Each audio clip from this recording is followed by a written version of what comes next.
السلام عليكم ورحمة الله تعالى وبركاته. أولا نشكر الحضور ديالكم ونشكركم. هذا اللي معكم لطيف الحسن، رئيس جمعية القبائل الصحراوية المغربية، المنظمة لهذا اللقاء اليوم، اللي هو منظم من أجل تحسيس الرأي العام للمقترح المغربي للرأي العام للحكم الذاتي، وكذلك الجهة الموسعة. لأن لقينا بأن لا من جهة المغاربة ديال الخارج ولا من جهة الرأي العام الأوروبي اللي كيتكلم على الحكم الذاتي كيتكلم عليه بواحد الصفة عمومية.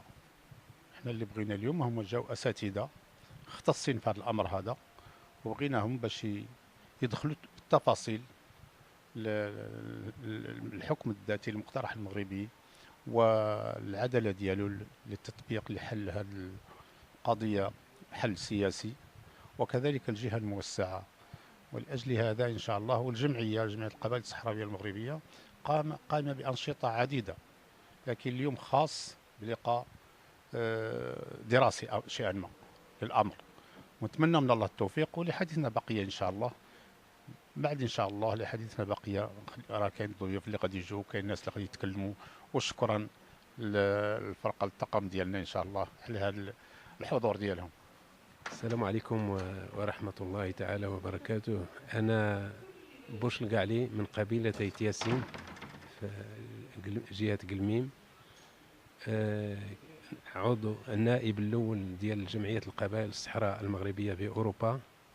وهذه الجمعية خدامين فيها تقريبا أكثر من 20 سنة، والحمد لله أعطت الثمار ديالها وأعطت المسائل ديالها في القضية الوطنية، حريصين جدا كما قال صاحب الجلالة نصره الله محمد السادس: نحن مغاربة الخارج كسفراء صاحب الجلالة قائمين بالواجب الوطني أولا، وقائمين بالواجب أولادنا والعائلة ديالنا في الهجرة، وخدامين للبلاد ديالنا، الوطن ديالنا، لصالح العام، لصالح الوطن.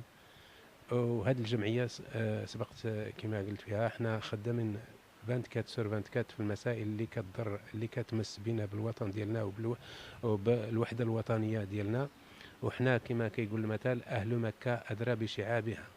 وحنا كقبائل الصحراء المغربية كنعرفوا بأن ما يسمى بالجبهة البوليساريو هي جبهة مصطنعة من طرف إخواننا الجزائريين. كنطلبوا من الله تبارك وتعالى يوفقهم يرجعوا للطريق، لأن هما ماشي قضية ديال التراب، ماشي قضية ديال كذا، ماشي قضية ديال تقسيم المغرب، قضية ديال تفريق المغرب، قضية ديال تشتت المغرب. لأن ولله الحمد كما قال صاحب الجلالة في خطابته السابقة بأن المغرب دولة عريقة ودولة عارفة اش كدير، ودولة باسم صاحب الجلالة غادي شد الطريق مزيان، وهي كتضر بعض الدول الأخرى اللي هي كتضرهم وكيبغيو باش يتشتتوا الوطن ديالنا. وحنا صاحب الجلالة مادام كاين وكان الشعب المغربي وراه، وحنا وراه في البلاد الغربية. حنا كنشوفوا دابا كالدول أوروبا، المغرب وصل واحد المستوى اللي ما يقدر حتى شي واحد ينزل فيه الا الله تبارك وتعالى. وإلا مستمرين في هذه السياسة حنا كنشوفوا مع لي ديبيتي اوروبيا، وكنشوفوا مع الناس اللي بغاو المغرب وكيقولوا لنا ودي المغرب راه وصل فين وصل.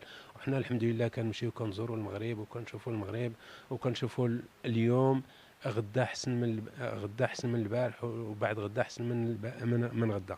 وحنا كنشوفوا المغرب في المستوى، وكنطلبوا من الله تبارك وتعالى الامور تكون غاديه ان شاء الله في المطار سميتو، في المطار اللي هو الصحيح، وفي المطار ونتعاونوا على بلادنا، والبلاد ديالنا بخير، والبلاد ديالنا ما غاديش يعرفوا الا انسان عايش في برا.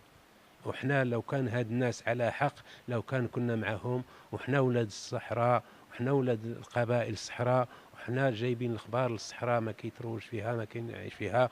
وحنا الصحراء كما قال صاحب الجلالة في الخطابات ديالو السابقة، الصحراء عطاها صاحب الجلالة، والحكومة صاحب الجلالة عطاتها واحد الأهمية أكثر من الشمال، وأكثر من الوسط، وعطات واحد النتيجة، وعطات الحمد لله بخير وعلى خير. ملي كنمشيو للعيون، زرنا العيون، زرنا الدخلة، زرنا بوجدور، زرنا طرفايا، زرنا طنطان، زرنا المسائل، وشفنا كل شيء، المسائل كيفاش رجعت. وهذا اللي كيبقى في العديان ديالنا، ونطلب الله تبارك وتعالى يرجعهم البلاد ديالهم سالمين غانمين، كما قال صاحب الجلال نصره الله بأن الوطن غفور رحيم. كما اللي بغى يرجع مرحبا به، واللي بغى يجي للبلاد ديالو مرحبا به، وراه مضرورين من طرف السياسة الخاوية ديال البلدان الأخرين. وكنطلب منكم سلامنا كنائب الأول ديال جمعية القبائل الصحراء المغربية بأوروبا، نبلغ تحياتنا لصاحب الجلالة، وإلى حكومة صاحب الجلالة، وإلى الشعب المغربي. أخوكم بوش القعلي من مونتلا جولي، ضواحي باريس، قنصلية بونتواز.